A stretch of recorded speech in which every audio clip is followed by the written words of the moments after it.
Give it all we got. Fans and voices unite the line. This is the place where legends are made high. Welcome to the table, grab your seat, where passion runs wild and the world's all me. Debate it, play it, live it loud and proud. Gimmick Table Media, we draw the crowd. Oh,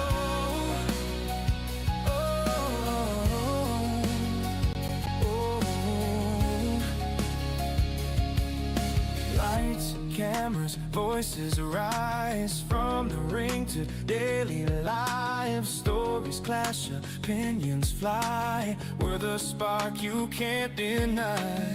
From the boardroom to the ring, soap dreams and the battles we bring. Cards unfold, the future sings.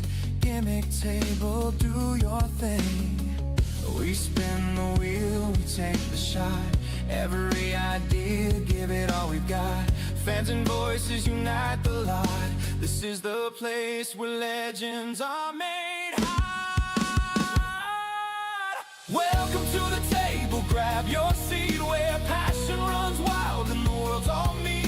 Debate it, play it, live it loud and proud. Gimmick Table Media, we draw the crowd.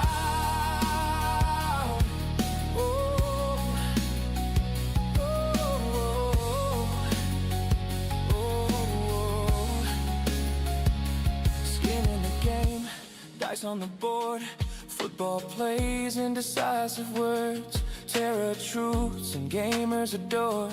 We're the pulse you can't ignore.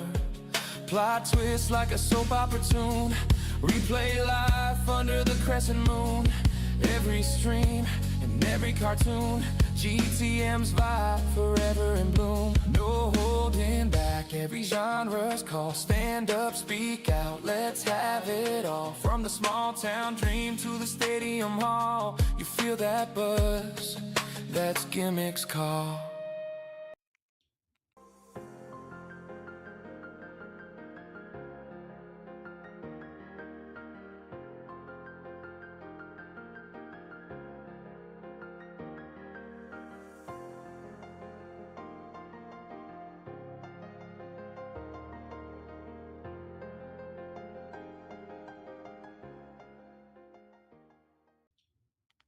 Hey everyone, welcome to another episode of the Open Challenge, the show where we take on the conversations that matter, the topics that affect us all, and create a space where nobody has to go through life's challenges alone.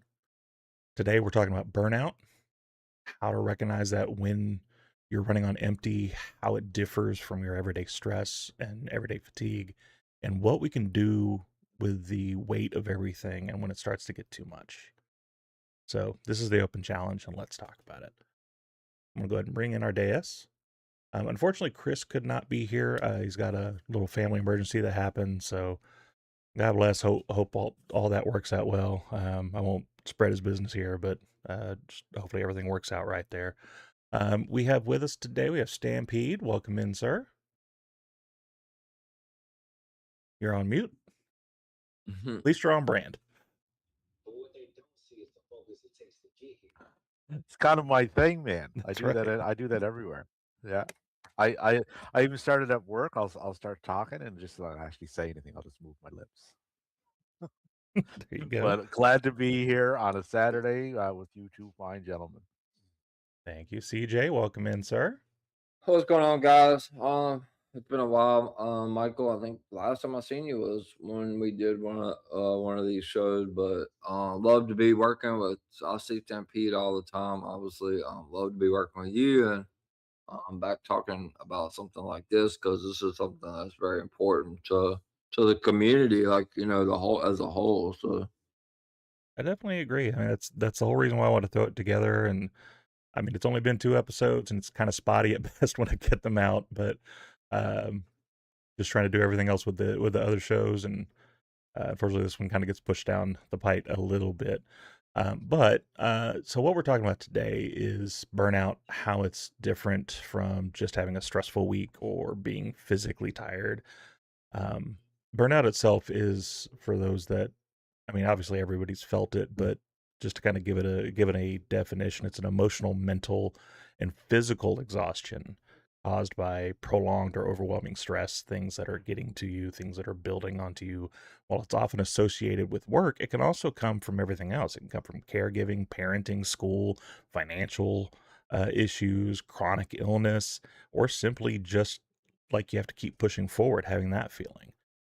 It doesn't, it isn't something that happens overnight. It's something that creeps up on you until all of a sudden you realize that you can't get through it, or you feel like you can't get through it. So today's conversation obviously is not about diagnosing anybody. Um, one of us is becoming a professional, but the other two are definitely not. We're just here to open the conversation and start talking about it, because it's not something that people talk about nearly enough, in my opinion. I think mental anguish, mental health, mental issues, I think all of it is something that we should be talking a lot more about. Um, so before we get to it, I did mention that one of us is in the process of becoming a professional. I do want to give the stage to Stampede a little bit. Tell the people what you've been doing, sir. Uh, my life has been very full for the last year. I've been in college. I've been taking an addiction community service worker program. I'm going to graduate August 22nd in that. I'm currently on a practicum for that, which is essentially a work placement through my college. And it deals with some of this, right? And it's a wide reaching um, course that I'm in. But burnout is one of them, and it happens, far too frequently, right? And that burnout, it can lead to so many other things. It just opens up so many other doors that you may not even realize you're walking through until you're a little bit further down that path. So I'm glad that we're talking about this today, and maybe some ways to kind of, like Michael said, recognize it, see the signs, what are those triggers, and how to kind of combat them and send things in a different direction. For sure. Thank you for bringing the expertise you have on this. And CJ, you are the hardest working man, I think, on the internet today. You were just mentioning when we were backstage, you 25 days, you said, straight of Mhm. doing shows. I can imagine sometimes at the end of the day, that probably does get you a little burnt out on that as well. Yeah, I mean, at the end of the day, you burnout is something that you can go through as even being a YouTube content creator, like but that you have you have the freedom of being able to, especially when you work for a company like I work for, where you can, and that's shout out to DWE, obviously, like where I can take off, but I'm just so driven. But yeah, I mean, YouTube, obviously, you can go through the burnout. I mean, I've been through it, with YouTube, obviously, and I've also been through it personally.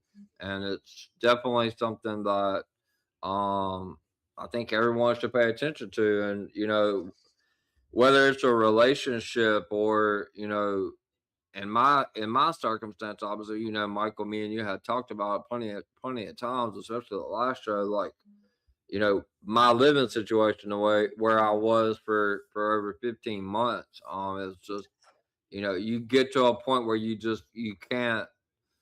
You think that there's no other way. Like you're never gonna come out of it, and it's just, you have to try to remain positive. And everybody's like, oh, we got plan ahead. You can't really plan ahead. You gotta just kind of go one day at a time.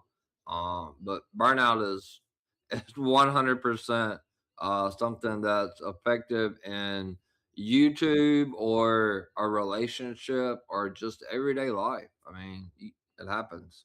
Absolutely. I mean, and the thing is that when you're feeling burnt out, it's not just you that's affecting. It's also affecting your relationships. Because I know in the times that I've felt burnt out on things, a lot of it having to do with my personal life, being a parent, being a single dad, a lot of the time, uh, it's made me sometimes short tempered. It's made me irritable, and that affects your relationship with the people around you, because they're there to unfortunately take those blows. It can affect your performance at work. I know there's been times that I've been exhausted because of the previous day's stress, and the next day I can't focus on it. I wasn't able to sleep. And so then There's one actually specific time I remember. I was in a meeting with a lot of the managers that we had when I worked at DirecTV, and I fell asleep during a presentation. And so my boss just kind of nudged me and was like, "Hey, you might need to leave the room." And so I had to unfortunately leave because of that and got into some pretty good trouble for it. But left unchecked, burnout can contribute to anxiety, depression, uh, or just make your mental health itself more challenging. Um, Stampede, I want to start with you. Looking back, what signs do you think people miss when they're heading towards that burnout? I think one, and it's so easy to have happen. It was something that you just said too, right? You take you take your home situation to work. Like, okay, so now you have that, kind of in your backpack going with you, and you're at work and you have a stressful situation. Well, that comes home, right? So you're carting around all of these things, and y- they're just not in the right place. Like you have to separate those. You got to keep your work, especially with what I'm doing. Like I cannot take my work home. I know that because if I do, I will burn out on this very quickly, Mm, right? There's nothing wrong with keeping your life busy and full too. There's a distinction between that. Having your life full means you're including things in your life that enhance it. It makes it better. It makes it enjoyable mm. because you have to do that for yourself. Like I've said that to many people. If you can't take care of yourself and you can't love yourself and do things that bring you joy, you can't do that for others because you don't have it yourself, right? So you take the time for yourself. You need that and you deserve that. Right? Absolutely. I mean, I love the fact that you brought it to the other side too. It's like not just bringing your personal life to work, but bringing your work home. Like I know a lot of people do that. You end up with these stresses, Uh, and you walk through the door, and you carry them with you until you get home, and then you're frustrated, and your spouse or your kids or roommates or whoever you're with, like they get that lashback because you're still bringing that there. I have been a big proponent for years to managers that I've been friends with, people that I've worked with, of you need to make sure to separate that. Once you hit the door, whatever's in that workplace doesn't matter. uh, That's and I that'll get there tomorrow. You don't need to worry about and that the rest of the day. and I use the term backpack Mhm. with this. I stole that, admittedly so. It was from a George Clooney movie, Up in the Air. He did the speech with the backpack, right?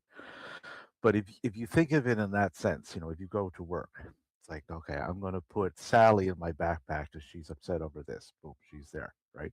Oh, my boss did this and said this to me. Well, I'm going to throw that in there too, right? And then anything else that went on in your workplace, and you bring that home, right? Now, what's going on at home? Well, the kids are this, so I'll put that in there and I'll deal with that later. You're carting around all of this weight, you know, and you're trying to move forward. It's almost impossible to do. Mhm. Like you have to take them out and leave them where they belong, essentially, right? And Yeah, just deal with them one at a time. It'll make that load a lot easier for you if you do that because the burnout will lead to stress. And what can stress lead to? Well, stress can lead to one of the career that I get into, which is, well, substance abuse, right? Or, mhm. or misuse in some cases, which can escalate a lot quicker than you realize, you know, because it Self-medication happened. is a horrible idea, It, but it is, it's and something that I people think and of. yeah, and I did it. You know, I was a prime example of it. I was self-medicating 7 days a week, right? Just Mhm. because everything it was too much, right? For sure. Yeah. CJ, have you ever had a situation where you saw someone, like we're talking about missing those cues, where you've seen someone's burnout happen before they did? Um, I have actually. I had a friend, obviously, during my second marriage, and he was just somebody that all he wanted to do was work. Like he kind of like how I am with YouTube. But I mean, he was just every time that they would call him in, like he would want to work overtime or whatever. He was getting to the point, he was getting to the point where he was working so much that he would alienating his whole family, his wife, his kids, his friends. Um, and because I had went through that, so I went through the burnout several different times. I just kind of reached out to him and said, "Hey, man, like it's okay to take a day off. Like it's okay to take your kids to the park or take them to a movie or take your wife out to eat. Like I didn't really want to get up into their personal business, obviously, but it's good to I studied a little bit of this in college. Obviously, I wish that I would have done what Stampede's doing and just went full throttle and been someone that's a health, like a mental health advocate. But what I do want to say, Michael, on air is that if you're a male, and obviously I'm not like gaslighting females or anything like that, but the male population is really the ones that it's a scientific fact that does not they suffer the most because they don't ever reach out and talk to somebody. And I mean, but obviously females, they need to be able to voice their opinion and have their, if they are going through stuff there, therapy, it's okay. What I'm saying is to sum it up is it's okay to admit that you have a therapist or that you seek therapy because it's not a bad thing. Like for me, it's been the best thing that's ever happened to me personally. But I feel like the male population try to be too tough, and they're like, oh, I can handle it, and you hit that burnout, and it's like, and then you start alienating your whole family and your friends, and it's a bad place to be. Yeah. Real quick before we go on to the next topic, we got a couple people in the chat here. Christy, friend of ours, friend of the show, that we normally do. She's in here, and I know she's had burnout issues in the past. We've definitely had conversations about it. We've also got our friends over at the Chokeslam Wrestling Report.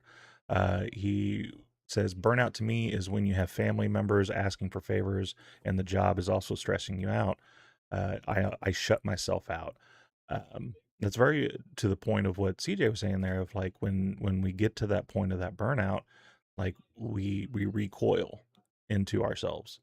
Um, and whether that's a trauma response of trying not to put that on anybody else or because you think you need to internalize everything, that's unfortunately where a lot of people go is they shut themselves into a little corner and try to handle it themselves. And whether it's self-medication, whether it's a situation where you're um, afraid to ask for any help, embarrassed to ask for any help. It's a huge thing. I agree with you, CJ, very much on the man thing. Like, and that's something unfortunately it's been ingrained into men over a long period of time. Is don't talk about your feelings. You are the one that's supposed to run the house. You're the one that does the bills. You are the one that does everything, and that's just your job. You do that. You don't complain about it. No, we do have to take those moments, and it took me years, to be honest, to even get that for myself. Of, oh, I need to take a minute just to be me, just to do my thing for a little bit, to get my mind off that stress, to not worry about what's going on the next day. Um, but it's definitely a problem to have. Mm.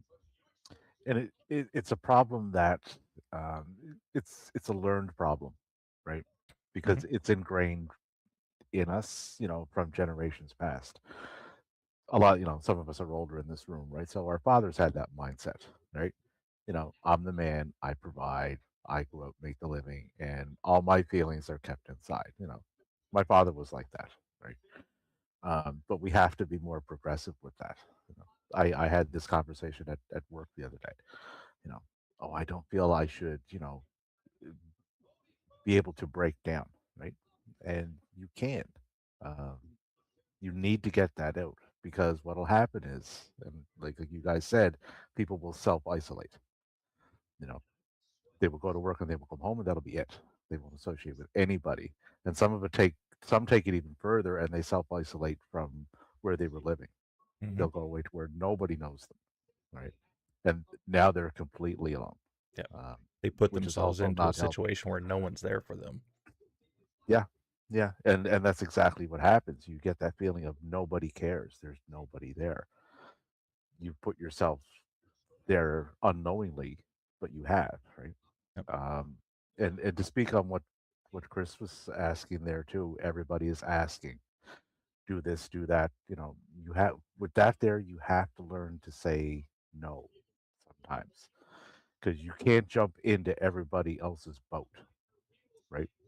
You know, like if they're struggling and you know if they're sinking, if you're in their boat, so are you, right? So you have to take a step back, you know, and emphasize with them, but don't get in their boat, you Yeah. know.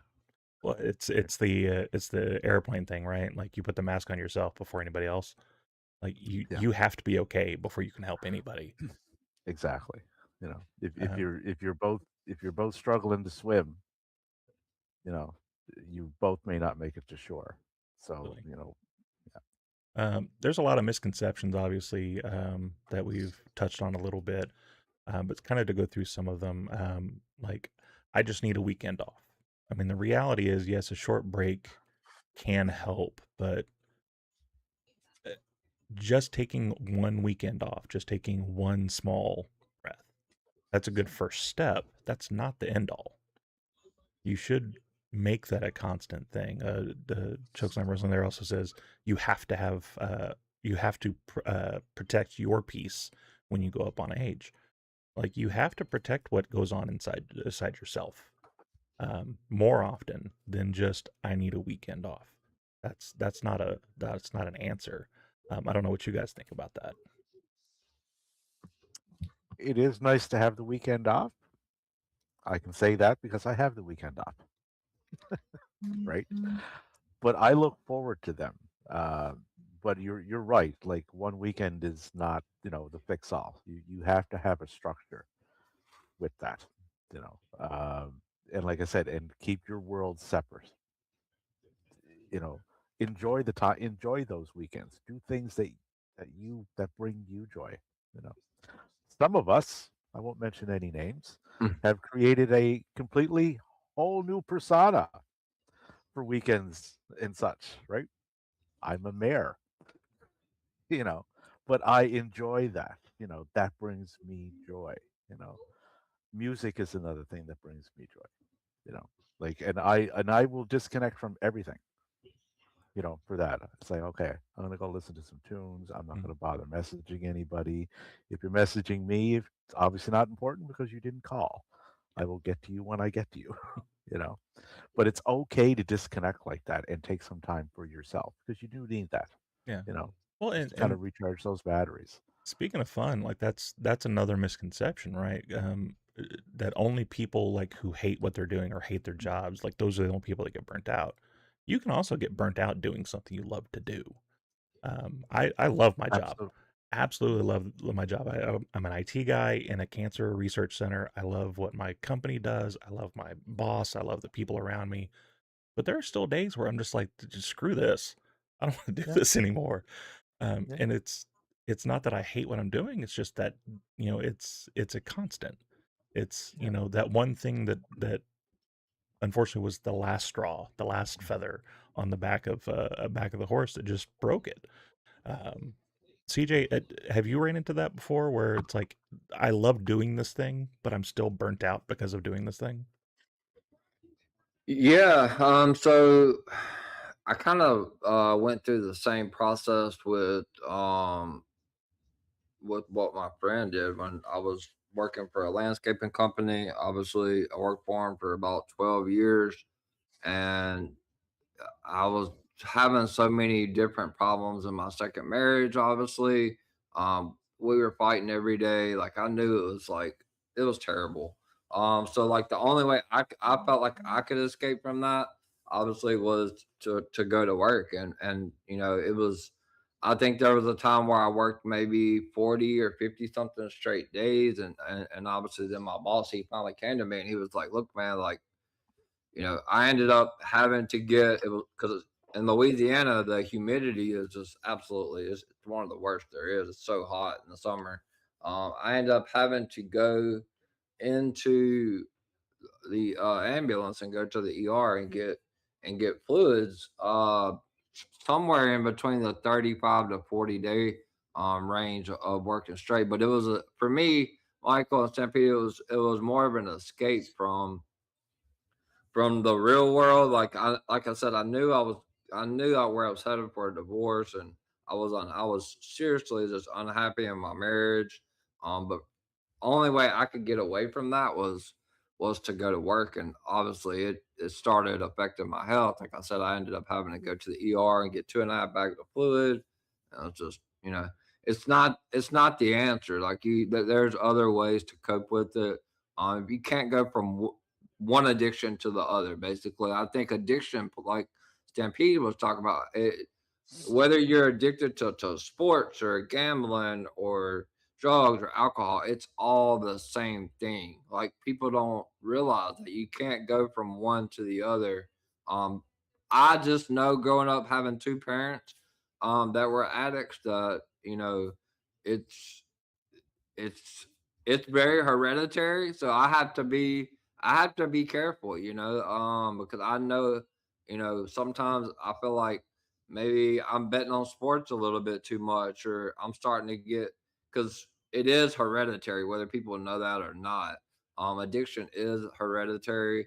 So like just because you're not on drugs or you're not drinking alcohol doesn't mean you can't get addicted to something because there's so many different addictions out there. So yeah, I've experienced it and it's bad.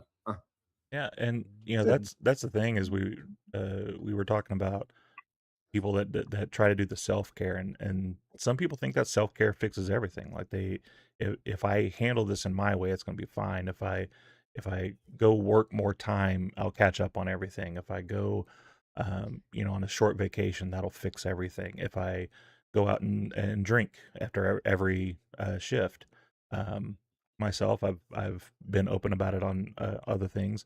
I am an alcoholic. Have been for years, and I hate that word recovering because you're always recovering. It's an everyday battle. It's an everyday fight to not do it. But that was mine. As the stress was after every shift ended at 1 o'clock in the morning, I immediately hit the bar for the last hour to try to cope with what I did that day. And so that becomes a pattern, and it's not a healthy pattern. It's not something that helps you really in the end. It's something that hurts you because now you're just adding more stuff on your plate rather than trying to take something off of it. Um, Stampede, what are some misconceptions that you think cause the most harm? well, with the addiction, and CJ touched on it there too. Like it's a term that is almost always associated with, oh, it has to be alcohol or it has to be substance abuse. There are addictions all around us, and we all have them. You know, give up smoke or give up drinking. Well, I'll smoke more, right? I seen that with my father. He was in AA for 26 years. Smoked like a trooper though, because he gave up Give one up one for to the other. insert another one, right? That's what they did. But CJ, like gambling, right? That's another one. That props up. Coffee, that's an addiction. There's so many of them that you don't really see them because they're just part of everyday lives, right? Um, Something you said too, Michael, like, loving what you do can burn you out. It works the other way too. Like, if you get up every morning and you hate what you're doing, because I had that before I embarked on this here, and that was burning me out. I just dreaded going to work. So I took a step back. It's like, okay, how do I fix that? Right? How do I get to where I want to be, which is Hmm. what I'm doing now. Right? Um, there's nothing wrong with doing that. You know, betting on yourself and believing in yourself. You know, Absolutely. because Um, a lot of people lose sight of that. It's the I can't. You mhm. know, instead of the word I can't, it's like, how can I do this? Change the language. Yeah, You change the absolutely. language, you'll change the outcome, and you'll change your likely destination. It does work. The other show that I've been doing with my best friend Tori for the past 4 years now. Um, when we first started, it was very much a uh, recap show. That's what we did is we recapped everything that happened the previous week. And about a year and a half in, we both had sat down and had the conversation of like, this isn't fun anymore. And we love wrestling. It's what brought our friendship together. It's why we've known each other and hung out with each other for the last 20 plus years. So it's something that's been ingrained in us. And we love doing and love watching. But at that point, it wasn't about being a fan anymore. It was about I'm doing this thing because I have to do this thing because it's almost a job at this point. And so the conversation is, do we cut it out of our life or do we try to fix it? How do we fix this in a proper way? We still want to do So it. you adapted. Yeah. So we do something else. You We say, okay, we're not going to recap the stuff. I'm not going to sit here with a notepad while I'm watching this wrestling show. I'm just going to watch it. And we'll talk about the cool stuff that stands out to us, but we're not going to go move for move, hold for hold, because that's not something we want to do. We want to watch it and enjoy it. So we start adding fun things to the show instead of doing that kind of stuff. So yeah, I mean, absolutely. Even if you're doing something or paying attention to something you love, something that's one of your favorite things, you do it too much and too often and too rigorous, and turn it almost into a profession. It's something that can burn you out at the end of the day. and with that too, like you found certain elements of what you were doing that you did enjoy, so you took those forward with you, right? Right. I did the same thing. Right, the job I was in call center work for over 2 decades, right? But I was always the guy. I'm having a stressful day. Go talk to Dave. Dave is my real name, by the way, right? But I was the guy. Let's go out for a smoke. Let's sit on the coffee table. Let's talk this through. I liked that. I always liked that. Right? So I took that element of my old job and I took that forward with me into my new one. So I'm that guy, right? And I like that. Mhm. So don't throw the baby out with the bathwater. You'll find elements of things that you can take forward with you. You Yeah, know, for sure. yeah. Um, when it comes to burnout and like specifically talking about the work side of things, I know a lot of that with me comes from like I feel guilty if I'm slowing down. I need to go 110% every time I'm there. No questions asked. Doesn't matter how I'm feeling, if I'm sick or whatever. So much so that the day that my mom passed, so I'm there with my son, and I wake up and they're in the hallway working on her because her heart had stopped, and my dad had called to get someone there. And um, my first reaction was I called my ex-wife and I was like, "Hey, I need you to come pick up the boy because I got to go to work, and like mom's being loaded up on the hospital in the hospital right now." And it took her snapping me out of that, but like my brain immediately went to, well, I can't miss work. I can't stop what I'm doing to try to deal with the stress of what was going on. So that work was my addiction at that moment of like, I need this so I can not have to deal with any of that stuff. Why do you think it makes people feel guilty to slow down even when they're burnt out of what they're doing? For what you just brought up, uh, those can be very, very heavy topics that we're all going to experience at some point. Loss and grief, right? Uh, I went through that, and I lost my mom. I lost my dad, and I'm 56, so I would have lost a few people over the years, right? The majority of those I did not deal with at the time, right? So the mountain and the molehill, right?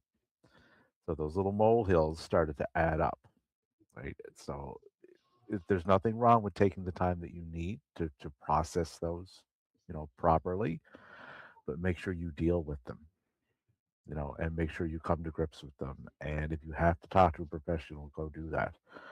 If you don't, uh, th- that mountain is going to be monumental, right? And it will overwhelm you. Yeah. And the stress and the anxiety, and you will self recoil, you will self isolate with that, because I did. Um, like when I got sober almost 7 years ago, I knew all those things were waiting for me, right? And I Yeah. knew I had to deal with them, right? One at a time, and deal with them in your time. Everybody's time is different as to how we process those things. But make sure you take the time to deal with them because they are important. Um, so let's go ahead and shift this into like, where do we go from here? How do we move forward from it? The first thing is recognizing it in yourself, right? If you are feeling burnt out, you may not be able to recognize it right away. CJ mentioned that he saw it in his friend first. I know I've had people in my life that I'm like, you're spiraling. That's a word I use a lot of like, you're not handling what's going on right now. You need to take a step back, take a breath, take a thought, um, before we move forward in this. Um, CJ, is there anything like on the times that you've been burnt out that now you can look back and go, that was a trigger, that was a sign that I should have took uh, right away as getting burned out and I need to take a step back?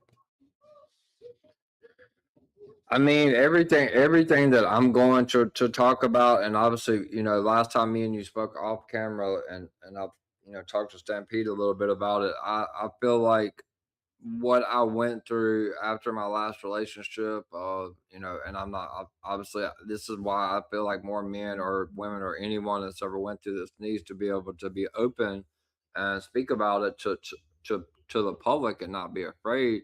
When I was, in my truck, living out of my truck for 15 months, like I was for me, that's still a burnout. Like you don't know if you're gonna make it to the next day when you're going through 15-degree weather or 12 to 15 inches of snow up north, and you there's never a day where you don't feel like it's just the end of the world.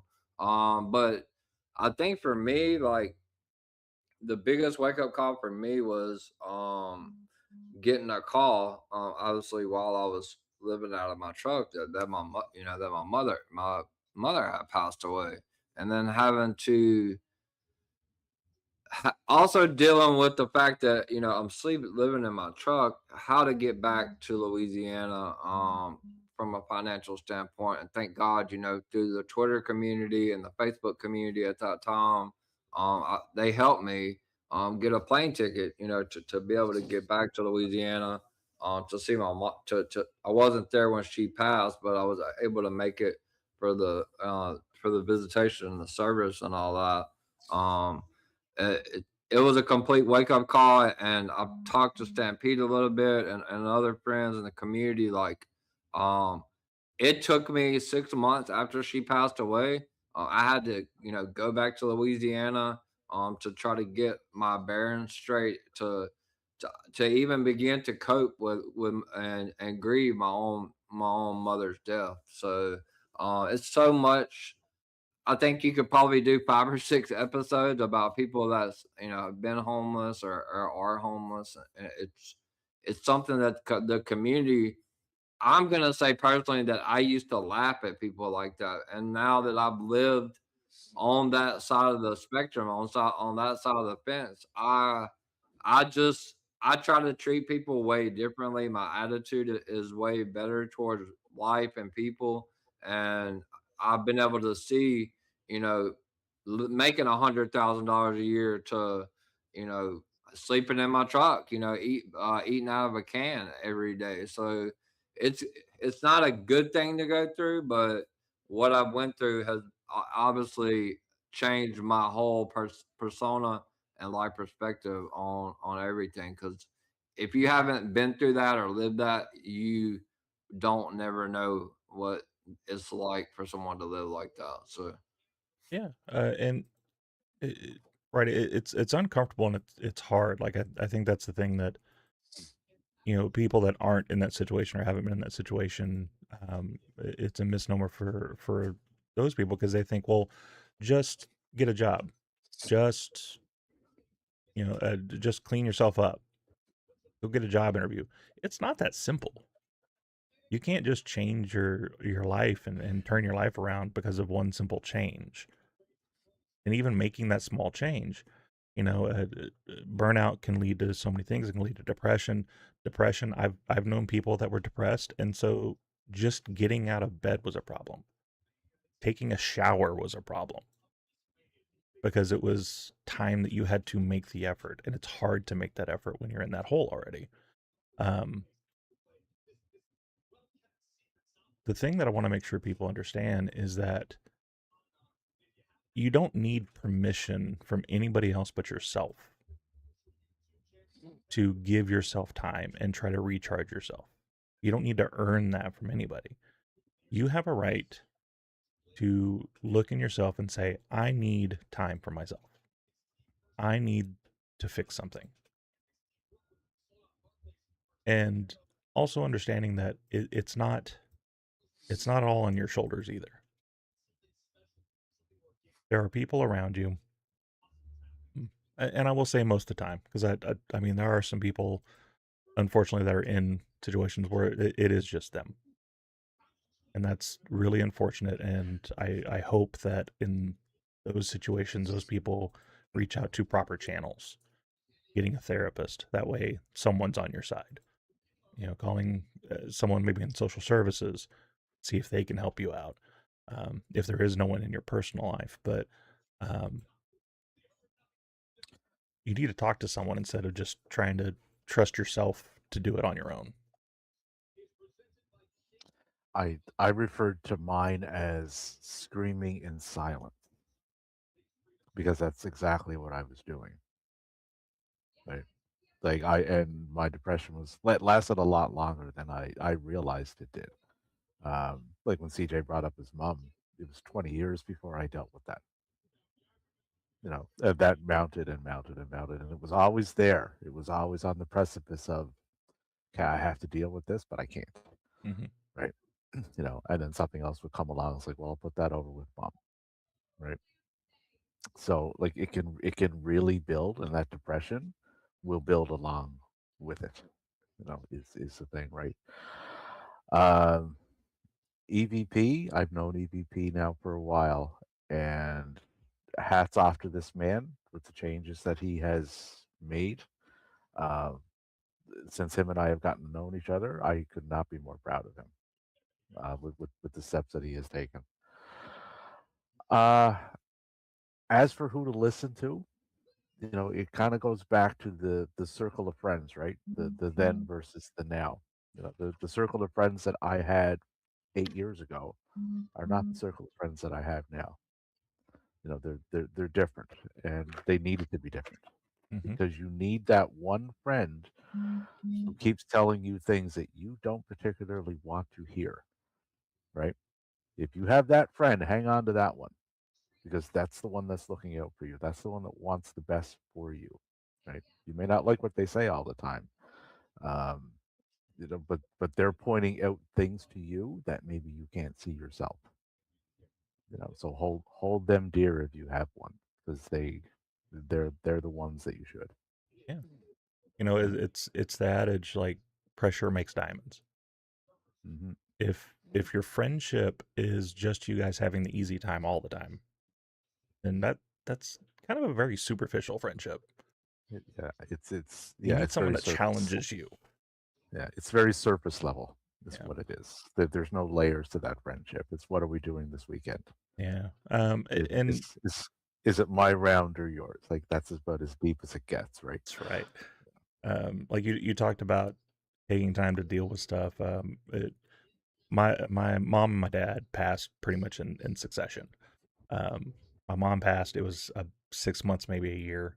Um, and looking at my dad in hindsight now, he stepped away from all of us, all his kids, his family. He stepped away from us. He married a woman almost half his age, moved her kids in.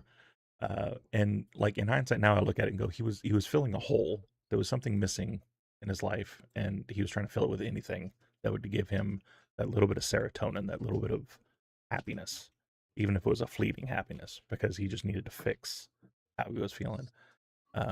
But when both of those things happen, I bring that up to say this: like I was the stalwart in the family. I was the one that sat back and dealt with the preparations. I was the one that dealt with the wills and getting everybody settled and making sure there was no fighting between all the kids and all that. And to be clear, I'm the youngest out of all of them. Um, so I'm the one trying to bear all the weight. while these people much older than me that have had their life together, um, at 22, I'm trying to make sure that their life is going easier because of all of this. Um, it took a commercial that I saw of a dad playing with a kid, and then I bawled for like 4 hours because that's when it hit. That's when it decided to go. Um, it's definitely something I should have dealt with before, even though I wasn't feeling it at the time, even though I wasn't outwardly showing that I need to be sad about this. I held it down, and then eventually it just broke, and I broke because of it. Um, when And those you need, go ahead, yeah, and you needed that. yeah, Like you needed that break. That was a lot to hold in, right? I think with that too, and a lot of people fall into this trap. I did, right? You cannot change the past. Can't alter it. You can't go back in time, right? You can learn from it, and you can change the now. Which in turn will change the future, not only yours, but those that you love, right? So it it's fine to revisit the past, and think of, okay, this happened here, why did that happen, and kind of break it down. But it's done. It's over. It's an event that happened. Don't take those events forward with you. yeah. You know. You know. Well, and I Because that will eat you up daily yeah. if you do that. And I kind of bring that up because, like, much with my dad trying to fill something that was missing in his life and something that was affecting his mental state and his emotional state. Um, those are things that you should be checking on internally. Like we talked about, what are things that you can see? Well, if all of a sudden your sleep hasn't been good for a long time and you're not sleeping, if you're dehydrated all the time, if your nutrition's off, if you start gaining a bunch of weight, subconsciously you're trying to do something that makes you happy because of something that's not making you happy. You're trying to compensate for that. We are very um, we are very much a self-fixing organism. When something's wrong, immediately we want to try to fix it, and so we find the quickest and easiest way.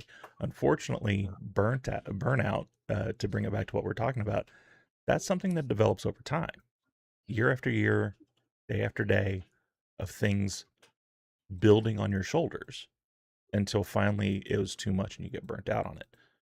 We would be absolute idiots to think that in an instant I can fix that. You have to unload it a little at a time. You have to work at it a little at a time. And sometimes things are going to get thrown back on while you're doing it. And that's okay too, because it's a process. You can't just snap your fingers and be like, I want to be happy now. It's not that easy. Um, to bring up personal, what's CJ, what's one habit or boundary that you think made a positive difference in your life when you made those changes? Um, having people. I'm going to be honest with you, Michael. When I went through all that, there were times where I felt like I had absolutely no one. Um, you know, my father obviously, is incarcerated. My mom's gone. I have no grandparents. My family live all over the world: Puerto Rico, Texas, South Carolina, all over the place, Louisiana. So like, you know, I only had a small, like Stampede kind of brought it up. You have to. You are who you are the person that you surround yourself with. So you got to change your circle. Obviously, I had people like you, Michael, Stampede, Miami, people that I could, have a conversation with, or if I needed to make a phone call, they were there. Obviously, I met a friend that lived up in close to New Jersey, just through the internet. And we became really, really good friends. Obviously, not strictly platonic at that at that time. And she would always tell me, you are in this situation because of some of the things that you done, not strictly because of the situation from the breakup, of your relationship. Like, you have to try to figure out a way to get out of this relationship. I mean, out of this situation. Um, for me, there were times that I just completely thought about just giving up. We talked about this the last time I was on here. I was at that time I was sleeping in my truck. Um, and you just have to know that there's another way, that there is a light at the end of the tunnel. I did turn to gambling. I felt like that was my only way out of the situation, and I do bet every day. But I know that I keep myself at a limit. To know that if I go over that limit, it is going to turn into an addiction or something like that. And I have an addictive personality because I've inherited that from my parents. Um, but having someone like you, Michael, or Stampede, or Miami, or somebody that you can go to at any time to talk to is the only, absolutely the only way to go. And self care, for self care, because if you don't have that, somebody that go to, like you said, then it's gonna be rough for you when you hit that rock bottom, or you hit that wall that you don't seem like you're gonna get past. So Yeah. Well, and the having the conversation is always great. I have some friends that obviously, like, I know them well enough that when they're holding back that conversation, and I can tell, that's that moment of like, all right, we need to stop what we're talking about. Something's going on. Tell me, what are you thinking right now? To try to get that conversation going. You don't have to wait to have those conversations.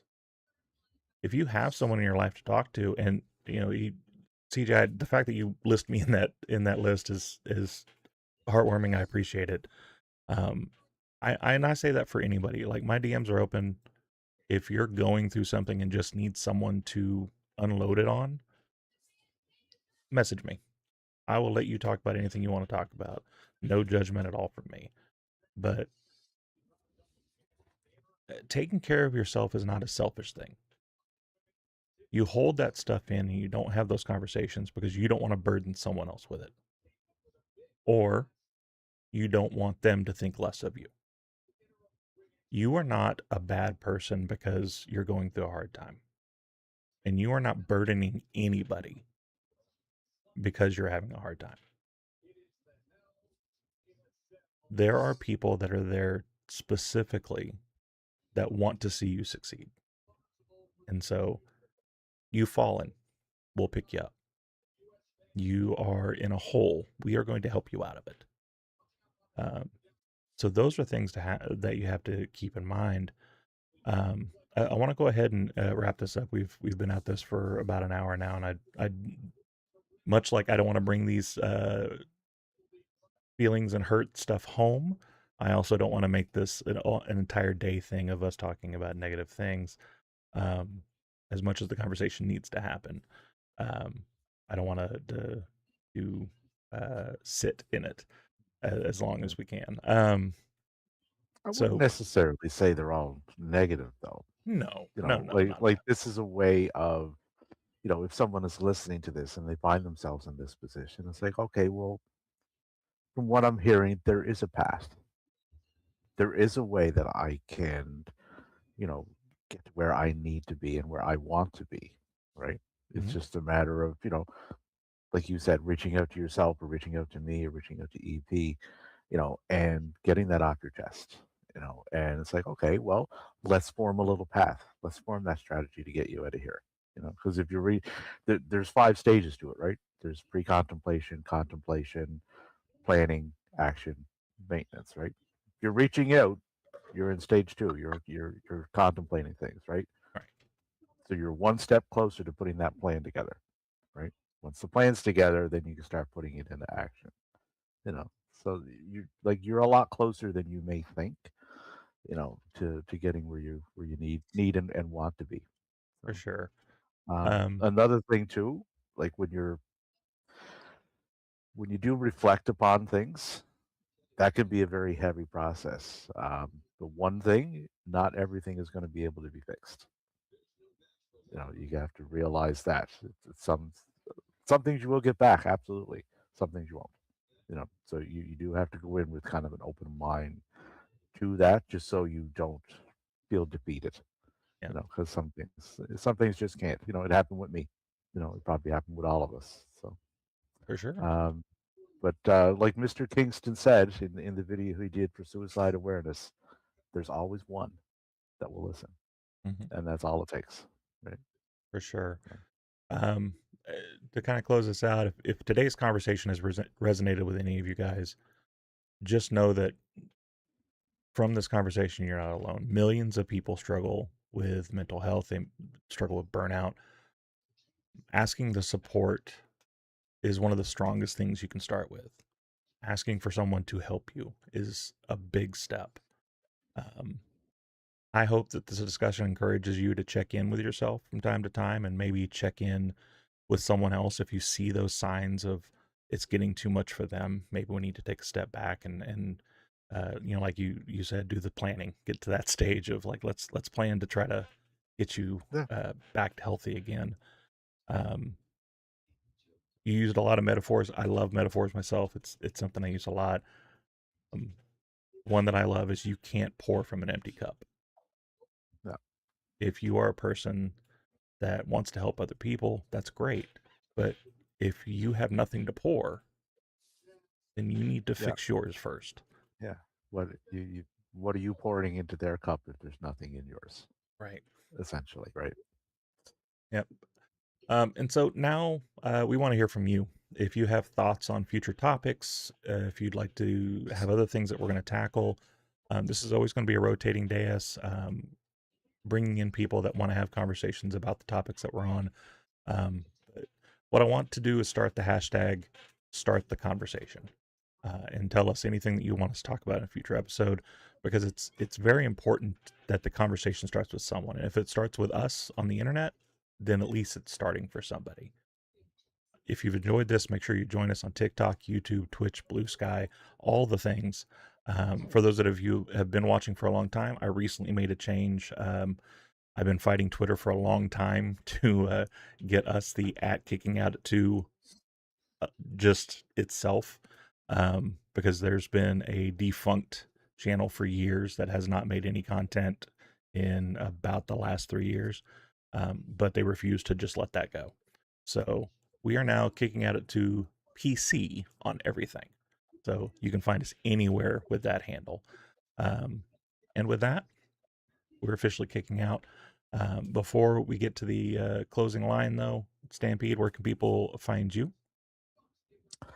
You can find me on the Twitter or the X or Twix or whatever the cool kids are calling it these days. Where am I at? I don't know. I'm on Spaces all week with Carlos. You'll find me in the comment section. I'm kicking out at 2 as long as I'm not working. Over on Spedrock Productions Thursdays for the OVW watch along. Fridays on the Run and Wrestling podcast in video form. EVP's prediction shows, and of course, the catalyst of Point Taken, Stampede, because it is his era. Very good, sir. CJ, where can people find you? Everybody can find me at the same handle, obviously, EVP CJP on Twitter and also on Instagram at Brady the Goat 21 on TikTok.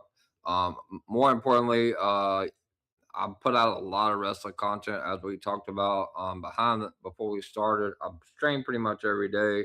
You can find me on YouTube at the EVP show.